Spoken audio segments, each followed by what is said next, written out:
Hello, welcome back to YCFT. We're doing another anniversary. Yeah. You know, obviously the last anniversary we did was Halloween Resurrection, because that turned 20.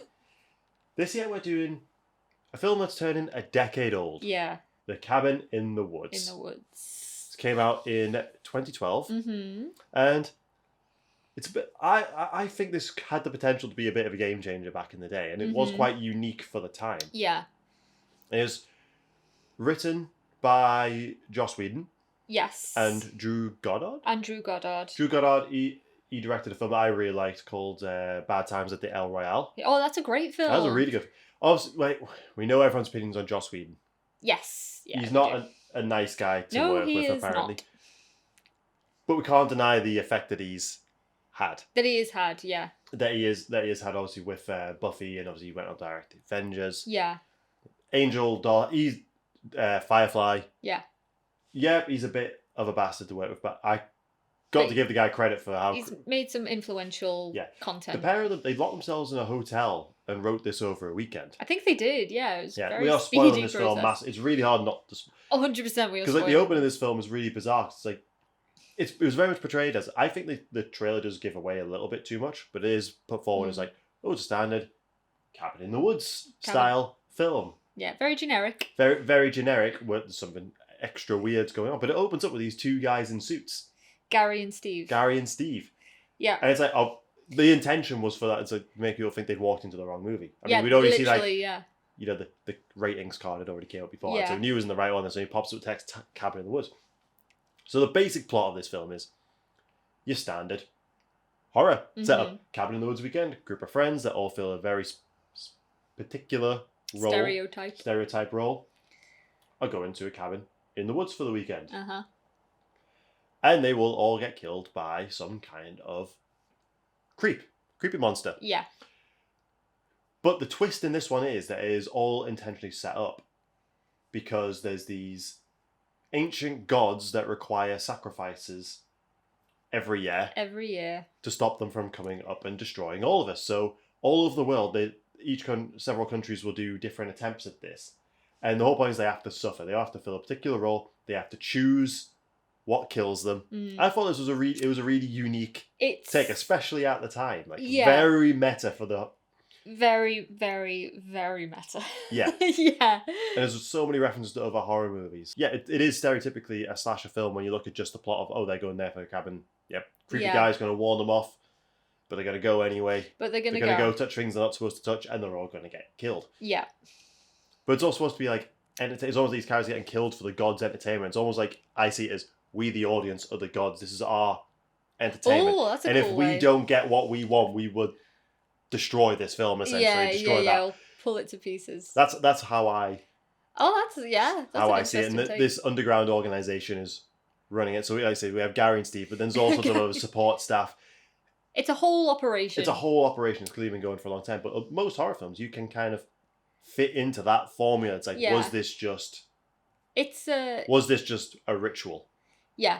It's a very as you say, it starts off very generically. We've got this group of friends off for, like a fun, dirty weekend in a cabin, and it turns on a very kind of elaborate twist. Yeah. So this is an underground operation, like literally underground.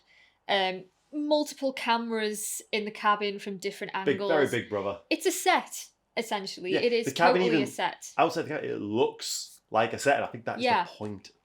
Exactly. And then it's all, they have free will, but just how much free will, they kind of push them the right way. They're controlling the environment. Even to the point where every country, it turns out, has its own ritual. It's pretty much the same. People have to die, but it's a little bit different in every country. Only one of them has to succeed. Yeah. It's more of a fail-safe. But this is obviously America. And so we've got your stock characters and stereotypes. We've got the action hero, who is played by Chris Hemsworth. Although, I just want to touch on that, because although this came out the same year as the Avengers, this film was initially slated to come out in 2010, so it was filmed in 2009. You can tell. Yeah, because he's very young. He is very young. So when you look at how meta this film is, it was actually supposed to come out before Scream 4, which is all about reboots. If this film had came out when it was supposed to come out, I think it would have had an even longer lasting legacy. But by the time it came out, a lot of it was still quite new, but Scream 4 kind of paved a lot of the way for that new range of meta. But Chris Hemsworth was an unknown at that point. He had a small roles in various things, and he's in the very beginning of the 2009 Star Trek, but he wasn't leading man material yet. Yeah. He got, from the dailies of this film when it was being made, he got Red Dawn. Yeah. And he got Thor. Yeah. So this film did lead him to becoming a big star, even before it came out. It got shelved because MGM went bust the first time. Yeah. And then Lionsgate bought it, but then it got shelved again because they wanted to convert it to 3D because of My Bloody Valentine being a big success. Joss Whedon didn't want it in 3D. They only chose to release it because their star, or one of their stars, was in the Avengers that same year. That's the reason this film got released. They wanted to capitalize on the popularity of Chris Hemsworth. Well, there Otherwise, this film, if he hadn't been cast as Thor, we might never have seen this film. Yeah. Because Lionsgate paid next to nothing for it. Yeah. I know. So this is it's very kind of baby Chris Hemsworth. Very baby Chris Hemsworth. He's very good in it though. But he fulfills the role of the athlete, the jock. And we've got Dana, who is the virgin, the good girl. We've got Jules, who is the bad girl, the whore. We've got Marty, who is the fool. And we've got Holden, who is the scholar. nerd, the scholar. Yep, so these are all stock characters that, if you know your slashers, we've seen time and time again in horror films. That, you can count them like endlessly how many times we've seen these characters repeated time and time again. But for this particular ritual in America, these are the stock characters that we need. All of them have to... as long the virgin's death is optional. Yes. At the end. As long as she suffers. Yes, but all the others have to die. Yeah. All the others have to die. And so these are our main characters. Dana, who's the good girl, is kind of like the main character, I guess, the virgin. And so when they get to the cabin... As we say, the engineers manipulate the environment. So certain things need to happen in order for the ritual to work. Yeah. So a couple needs to have sex. Yeah. And because like they say, manipulate the environment. The beginning of the film is Jules has dyed her hair blonde, which is a shock to Dana. Yes. They put chemicals in the dye to make her more... The dumb blonde. Make her more of a dumb blonde. And it's yes. Like, that's how calculated this is.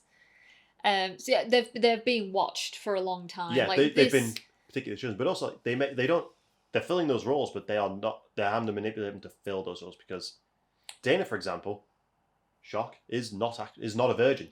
Yeah. There's literally a line later in the film like we work with what we get, but it's real in spirit she plays that virginal role, even if she... Because at the beginning of the film, apparently she's been sleeping with one of her lecturers. She got dumped by email. Yeah, you made the point, I think, when we were watching it, in that that in itself is like a commentary on just how things have changed. Yeah, it's in horror. Chris Hemsworth, the jock, is also a sociology major. Yeah, he's actually really intelligent. He's got a scholarship. Yeah, the scholar character, who's also... I feel there's a reason why I get a commentary on horror having the token black guy.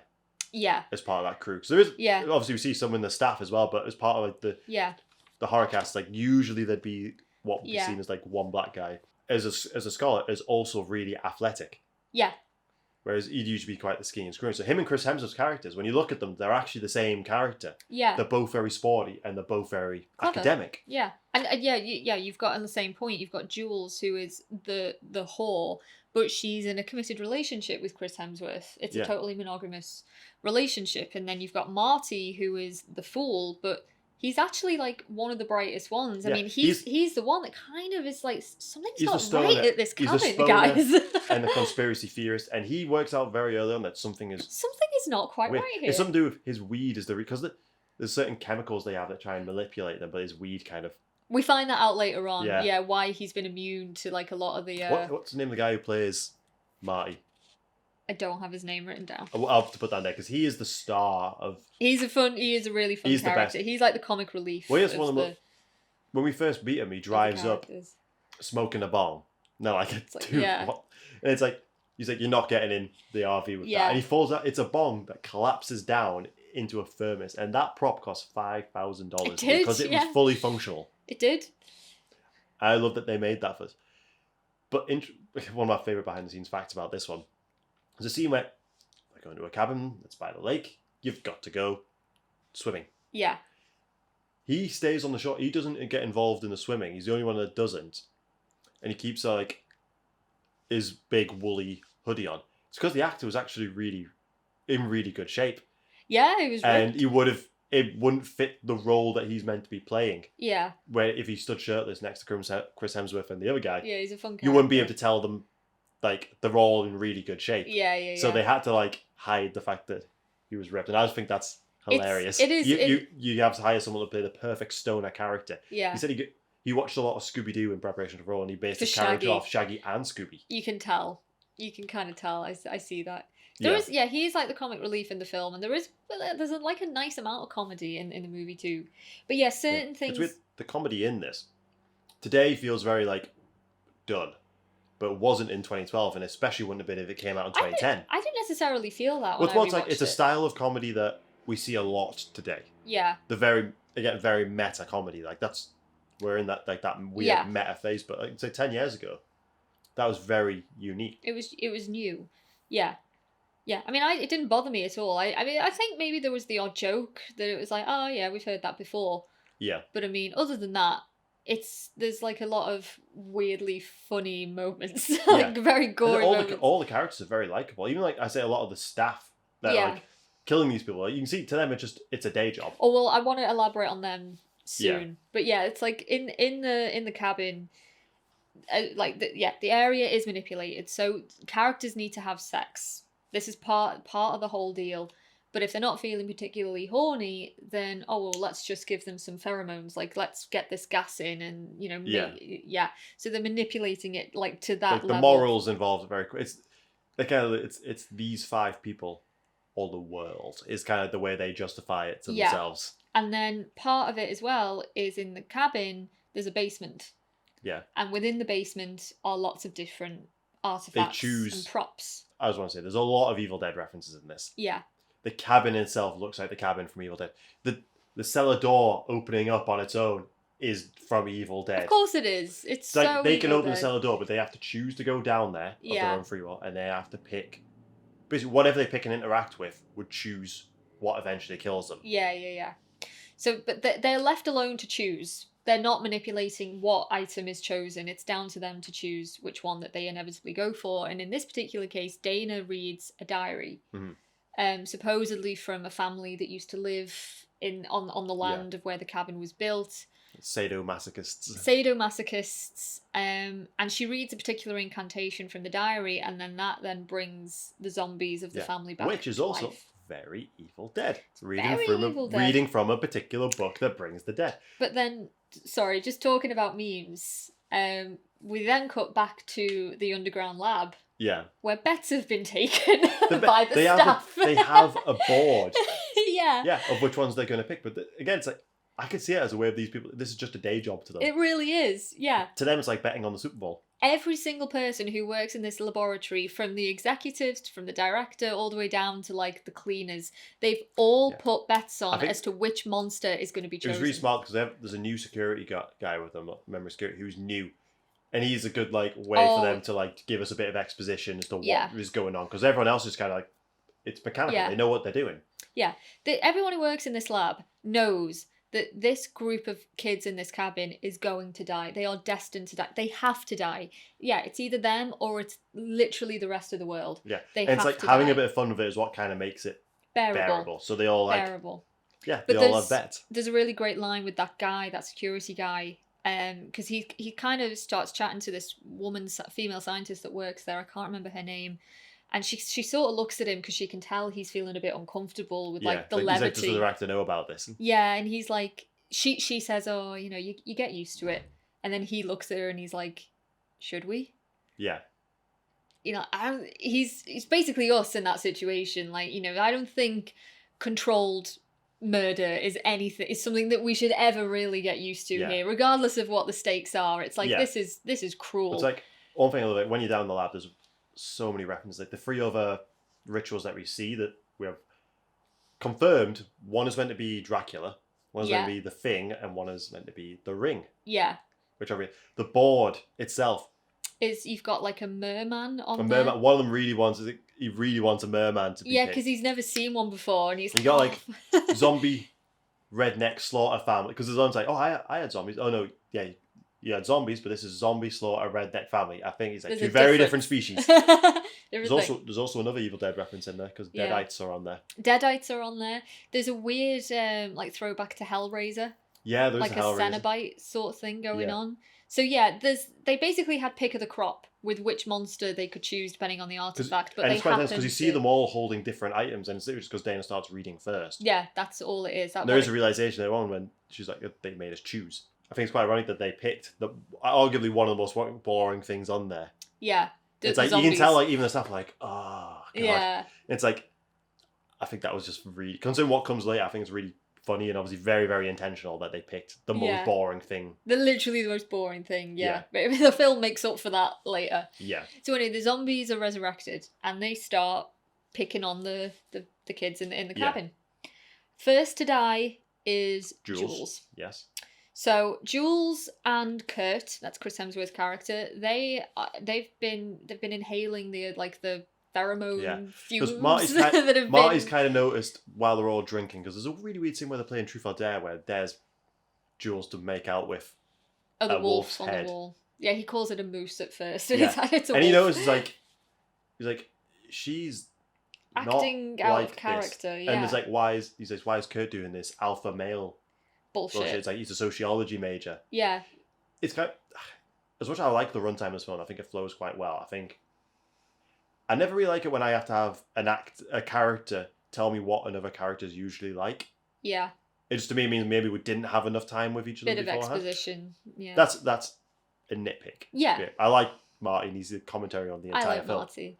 But it's like, you can see that the place having an effect and it's very obvious to him that something is wrong. Something is up here. Yeah. And so they're about to have sex. And then the zombies come and they kill her.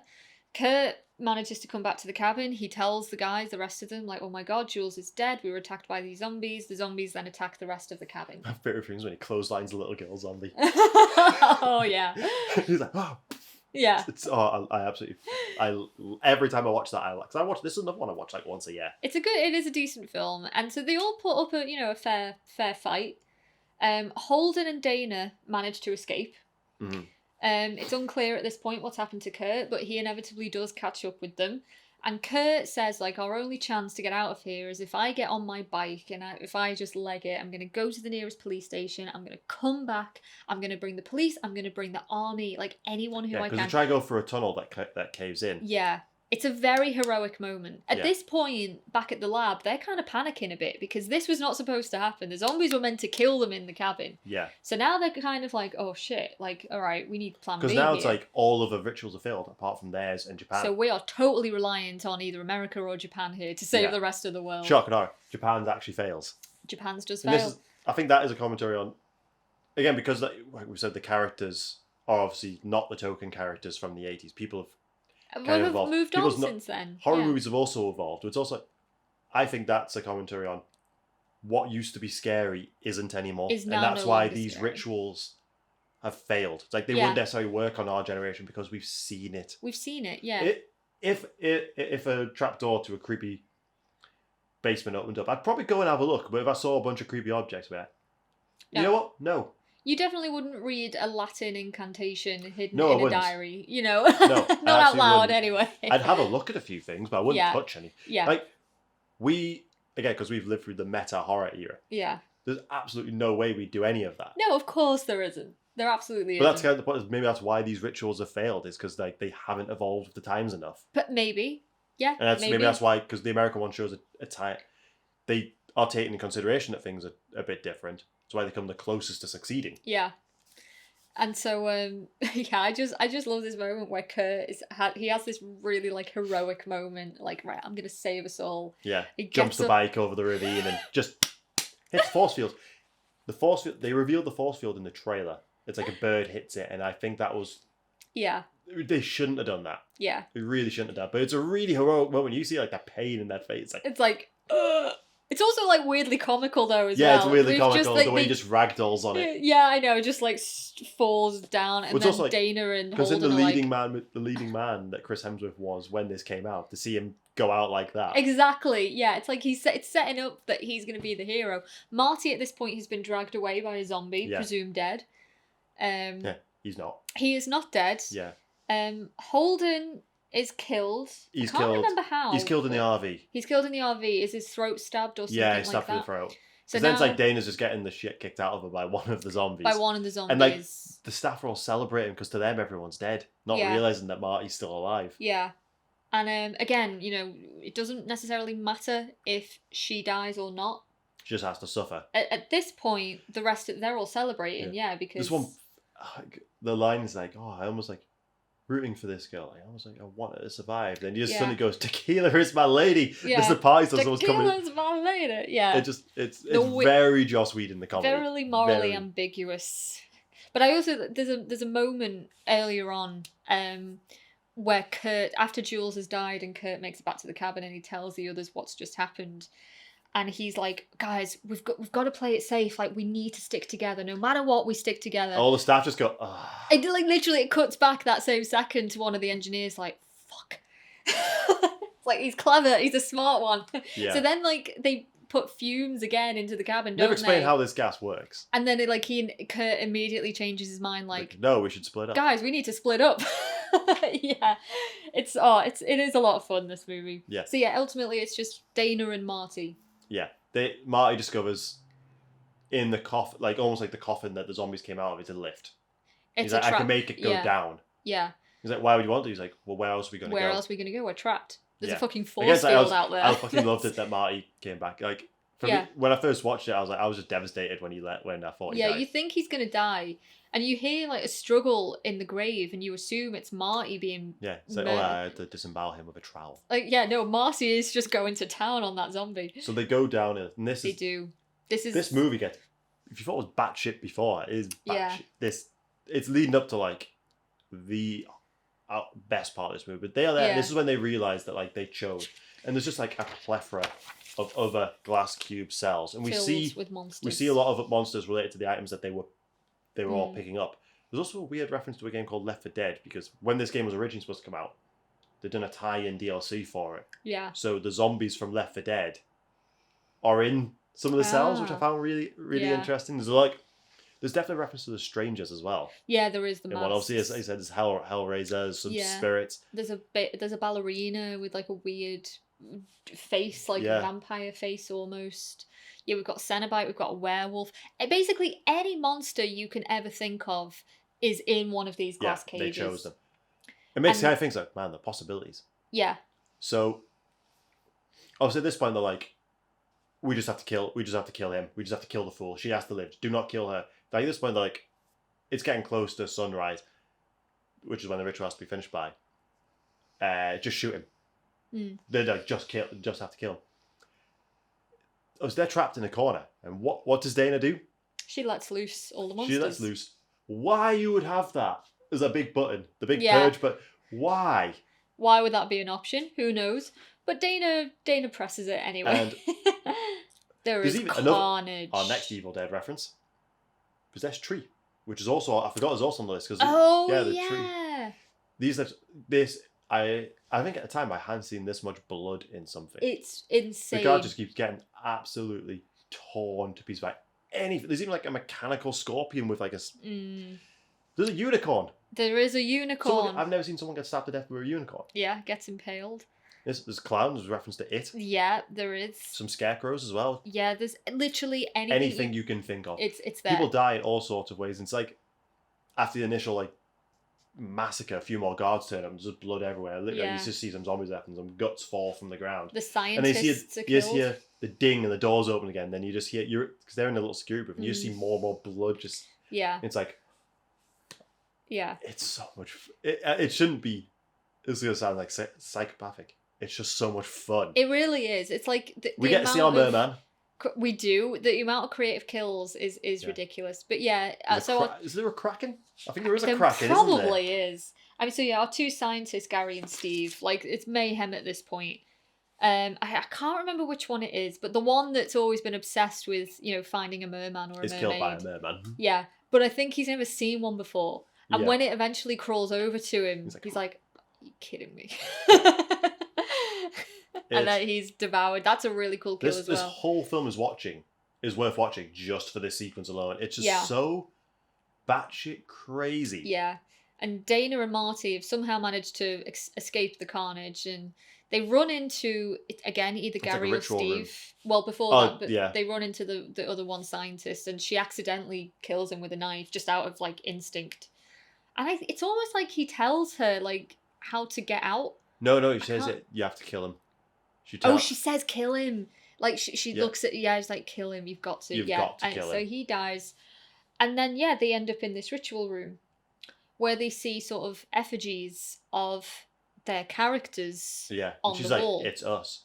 The whore, the virgin, the scholar, the fool, the athlete. Yeah. It's like, Marty says great lines when they realize, they say, oh, it's a ritual. And he's like, it's like a ritual, you put on some fancy you put on some robes and you tie someone to a stone, use a fancy dagger. It's not that complicated. Not that complicated. But again, that's we meet the director. The director of the whole operation. Yeah. Sigourney Weaver. Yeah. Great casting. Mm-hmm. And she's like, but yeah, it used to be, but that just doesn't do it anymore. Yeah. You can't just throw someone in a volcano. No. Her casting is interesting because she wasn't the first choice. No. I think they also didn't think she'd do it. She signed on to it because she really wanted to be in a film with a werewolf. She did.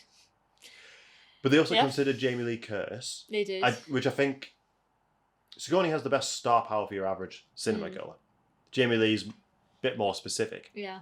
But the OG, and this is a reason I've been bringing up Evil Dead every time, is they initially wrote it as Bruce Campbell. They did want Bruce Campbell. And that, with all the Evil Dead references, that would have made so much sense for it to be Bruce. It would have. But also, I don't know if your average cinema goer knows who Bruce Campbell is. No. Sigourney, I think, has a bigger star power. It's weird, like, if you've seen Paul, it's a very similar role she plays in that as well as, like, the head honcho. And she appears to them.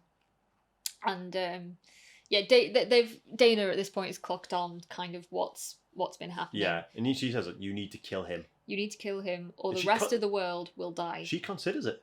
She pulls a gun out on him. Yeah. She really does consider it. Yeah. So Marty lets her get attacked by a werewolf. Yeah. The gun is lost in the mayhem, and Marty is able to throw Sigourney Weaver off. Works, they're fighting, and then the little girl zombie from the very beginning comes and stabs her in the back. Yeah, that's cool. It's like they just decide, like, they're like. They just they share a cigarette or a spliff at the end. It's with, like, I know, like, well, everyone dies because the gods come back. They just suddenly decide, like, we've had our turn. Yeah. If this is what we've resorted to. She's like, yeah. I always think, like, the sheer amount, I know you have to, like, obviously have to do ritual. The amount of people that have died in that facility, is that not enough? Yeah. Yeah. But if we look at characters to survive the ritual, usually you do sex, you die one day. You do drugs, you die. Up until the very end, Marty survives. Being the smoker, the pothead, is what's kept him alive this far. For so long, yeah. It's a weird, like... It is. I like the final conversation they have. It's just so simple. She's like, oh, I'm sorry I almost killed you. And he sorry, says... I almost shot you. He's like, sorry, I let you get... attacked by a werewolf. And then they just sort of hold they hands. must have used the werewolf, because that's how they get Sigourney. So we saw the werewolf in a previous scene. I've seen some behind-the-scenes footage or images of that, and Sigourney Weaver is just so chuffed to be working with this werewolf. She's holding hands with it and everything. Like, she just really wanted to work with a werewolf, apparently. She's only in this one scene. Yeah. Yeah. But she's great in it. Like, anything with Sigourney in is She's brilliant. got so much charisma. Yeah. Brilliant. But yeah, it's probably one of the bleakest endings to our.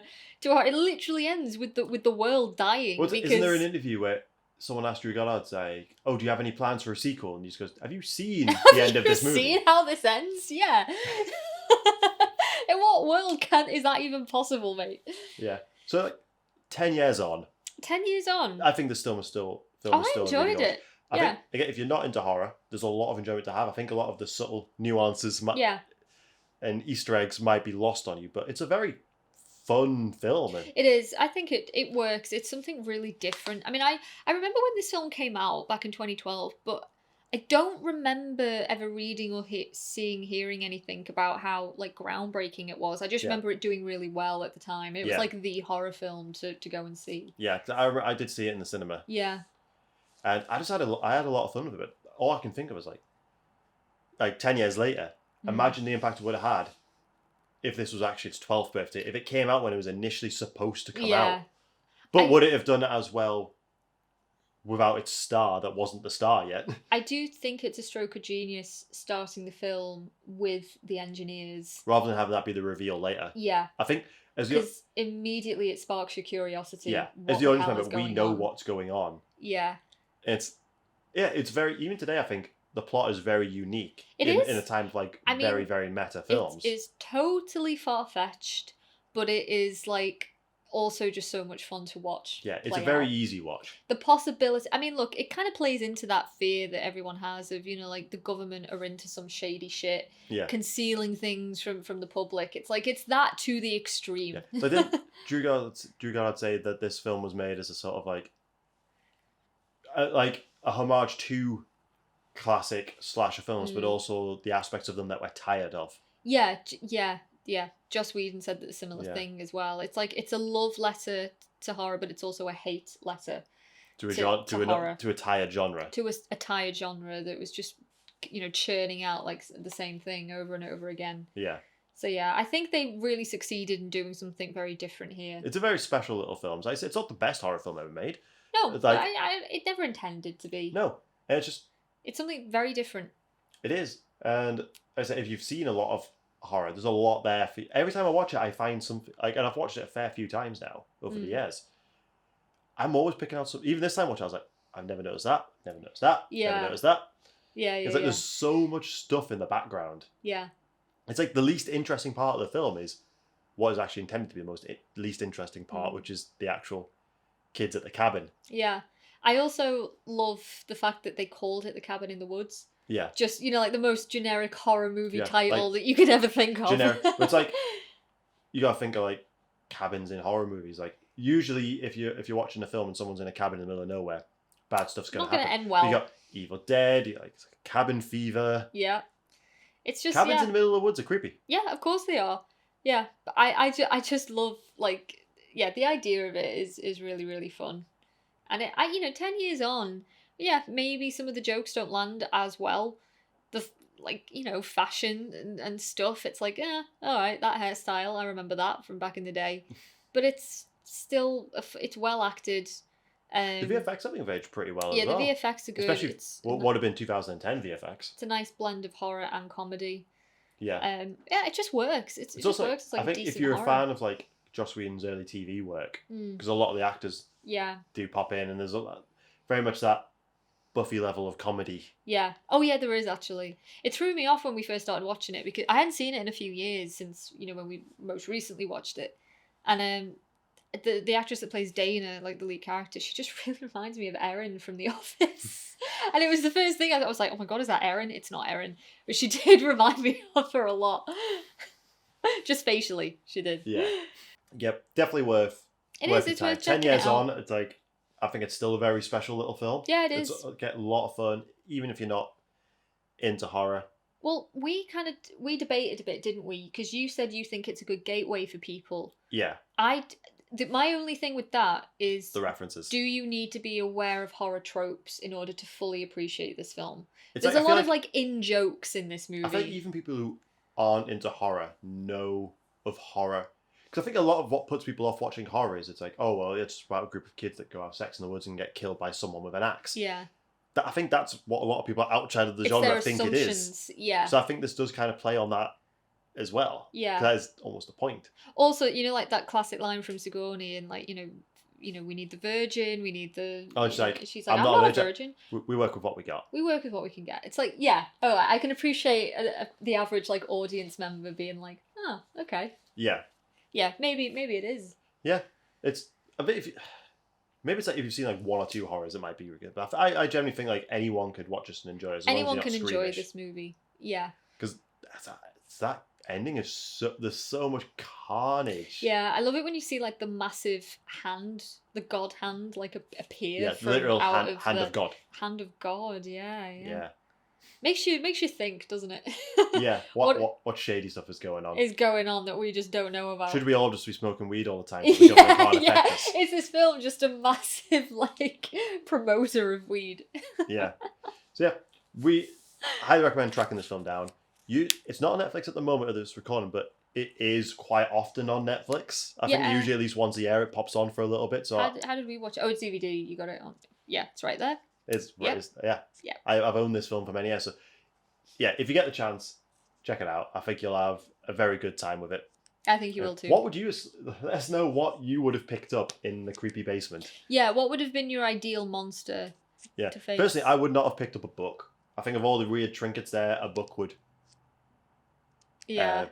Someone was telling me like they rented a house to make a film, and in the garage they found a big mirror with a bell on it, like really old frame on it, and the bell. And when he told me, I was like, "Don't ring the bell. Just don't ring that, mate. No, you don't know who's gonna come calling." I've watched enough horror movies to know that does not end that's well. not going to end well. Anything creepy in a basement. Do you know what? Having said that, I love reading. I love books, so maybe a journal would be something I'd be drawn to. But would you read the Latin? Absolutely not. Because it wasn't the Latin that did it.